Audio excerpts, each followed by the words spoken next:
Bonjour à tous nos auditeurs et auditrices qui nous écoutent sur infogarassi.fr. Aujourd'hui, j'ai immense plaisir de recevoir Paul Coetland.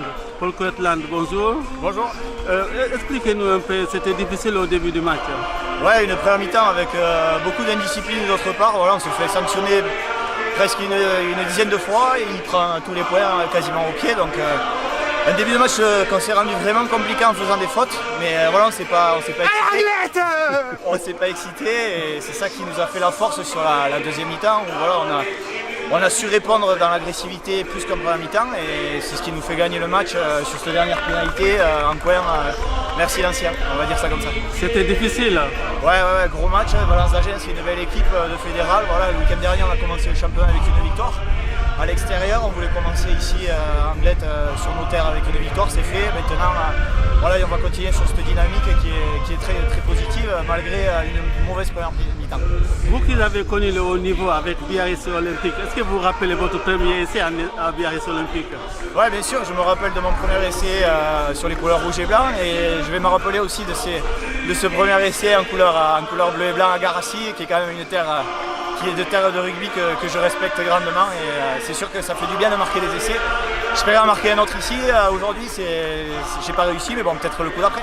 Vous qui avez un coéquipier comme Jean-Pascal Barak et Yann Lesbourg, est-ce que vous avez contact avec eux? Ouais, toujours un petit peu sur les réseaux sociaux qu'on connaît et puis c'est bien, je suis toujours l'actualité. Voilà, moi bien sûr je suis content de défendre les couleurs bleu et blanc, mais s'il y a une opportunité en top 14 ou de Pro D2 ou à 7 aussi, rugby à 7, moi j'écoute toute proposition.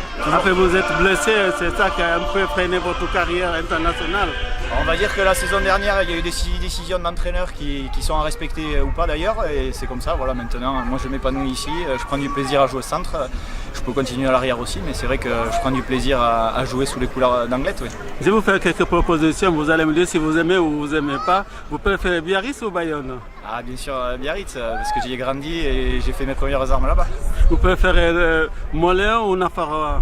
Ah, c'est un choix un peu difficile, c'est sûr, mais j'ai grandi sur les terres de Moléon et aussi avec Nafarroa, avec un certain Grand Blond qui nous en parlait, un certain Immanuel Nordoki qui nous en parlait souvent, et voilà, donc 50-50 on va dire.